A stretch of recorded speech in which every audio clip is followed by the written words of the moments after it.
Assalamualaikum warahmatullahi wabarakatuh. Perkenalkan nama saya Nafila Arinda dari TIA 23, 3 digit NIM terakhir 010.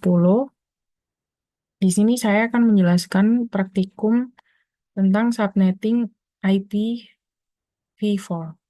Tujuan praktikum di sini juga untuk mengetahui konsep subnetting dan mengetahui fungsi gateway dan mensimulasikan subnetting dengan Cisco Packet Tracker. Prinsip subnetting sendiri adalah memperbanyak network ID dari suatu network ID yang sudah ada, di mana sebagian host ID dikorbankan untuk digunakan dalam membuat ID tambahan. Di sini terdapat 6 PC dan 2 switch dan ada router. Nah, kita harus setting IP terlebih dahulu. Pertama dari PC 1 ada untuk IP address-nya 192.168.1.1 dan untuk subnet mask-nya ada 255.255.255.192 dan untuk default gateway-nya di 192.168.1.162 titik 62. Dan untuk PC keduanya kita atur juga IP address-nya di 192.168.1.2 dan di subnet mask-nya di 255.255.255.192 dan untuk default gateway-nya ada di 192.168.1.62 dan untuk PC 3-nya sendiri untuk IP address-nya ada di 192.168.1.3 dan untuk subnet mask-nya sendiri di 255.255.255.192 dan untuk default gateway-nya sendiri kita kosongin aja. Lanjut ke PC 4 untuk IP configuration-nya sendiri di IP address-nya ada 192.168.1.65 dan untuk subnet mask-nya sendiri di 255.255.255.192 dan untuk default gateway-nya sendiri ada di 192.168.1 dan titik 126 dan lanjut ke PC 5 untuk IP configuration-nya sendiri di IP address-nya ada 192.168.1.66 dan untuk subnet mask-nya sendiri di 255.255.255.192 dan untuk default gateway-nya sendiri kita kosongin aja. Dan di PC ke-6 untuk IP address-nya sendiri di 192.168.1.167 dan untuk subnet mask-nya sendiri di 255.255.255.192 dan sama juga di sini nggak ada default gateway-nya. Nah, untuk routernya sendiri kita aktifkan terlebih dahulu flash Ethernet 0 dan flash Ethernet 1. Nah, kita tunggu sampai warnanya jadi warna hijau, yang menandakan bahwa router dan switch saling terhubung. Selanjutnya, eh,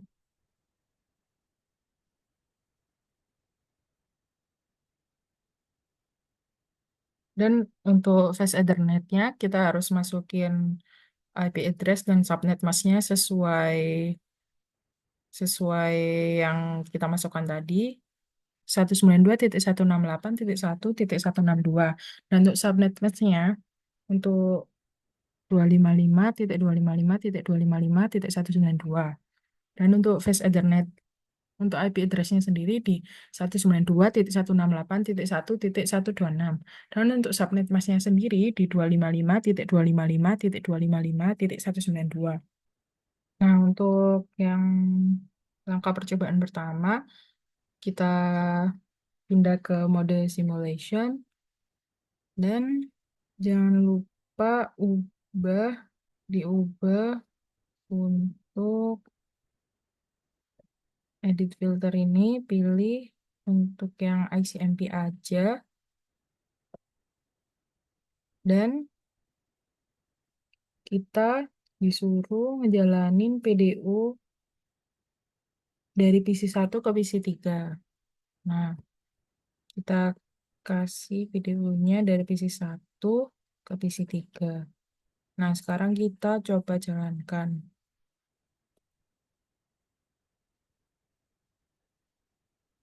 Nah, PC1 akan mengirim ke switch dan switch akan meneruskan ke PC3. Karena berhasil, nah untuk selanjutnya kita reset dulu semuanya. Nah, untuk dari PC1 ke PC4-nya, kita coba run. Nah, PC1 akan mengirimkan ke switch, dan switch akan menghubungkan ke router.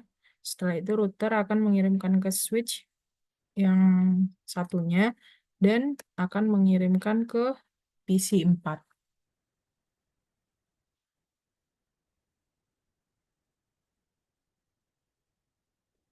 Dan selanjutnya kita delete lagi, kita lanjutkan untuk video dari PC2 ke PC5.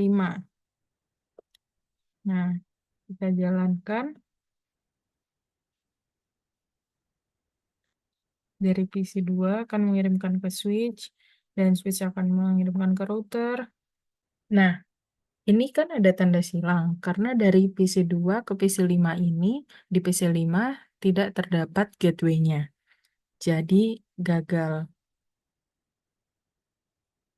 Dan kemudian lanjut untuk dari PC3 ke PC6.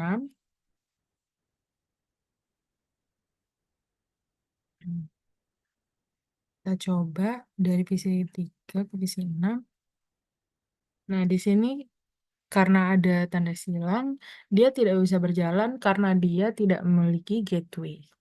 Setelah selesai, kita membuat simulasi poin 2, kita kembalikan ke real time, kemudian kita cek lagi. Nah, sekarang kita cek di PC1 menggunakan command prompt, dan ketikkan reset IP address-nya yang IP address punya PC3, karena yang pertama tadi kita mengirimnya ke PC3 ya.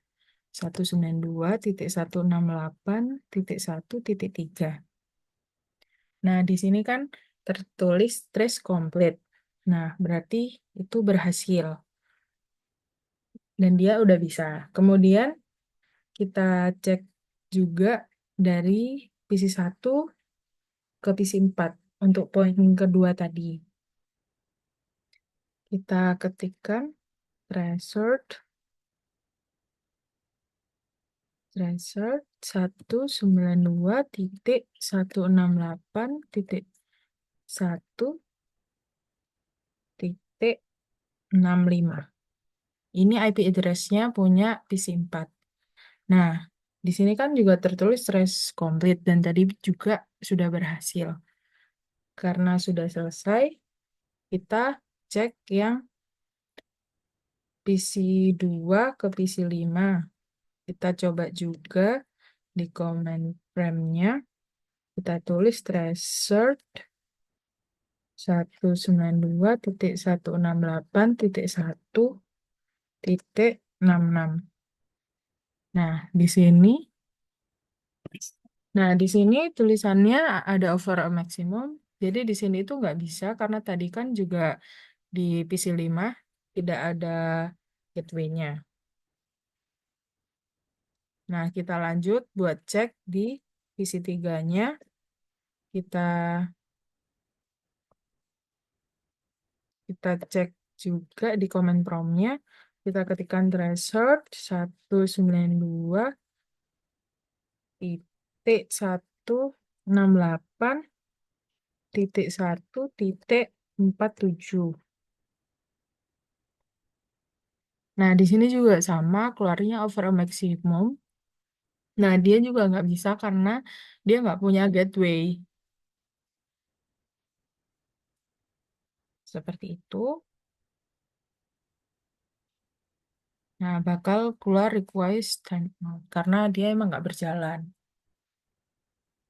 Sekian dari saya untuk pembahasan submitting kali ini. Terima kasih. Wassalamualaikum warahmatullahi wabarakatuh.